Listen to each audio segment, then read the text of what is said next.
সেক্ষেত্রেও আমরা আমার কথা বলা যাবে না, সম্মান করা যাবে না, সম্মান দিতে হবে, সম্মান দিতে হবে।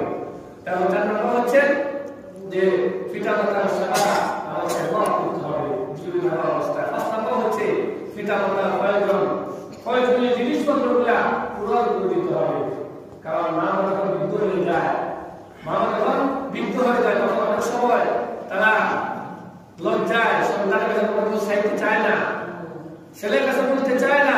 সেক্ষেত্রে আমাদের দায়িত্ব হচ্ছে যে আমরা নিজে গিয়ে মায়ের কাছে গিয়ে আম্মু বা যেভাবে ডাকেন আপনারা মা আম্মা আপনার কি প্রয়োজন কি লাগবে আমাকে বলেন, আমি ইনশাআল্লাহ আনি দেবো। দেখবেন এটার দ্বারা আমরা যখন দোয়া করে দিবে, এই দোয়ার বদৌলতে দেখবেন আল্লাহ সুবহানাহু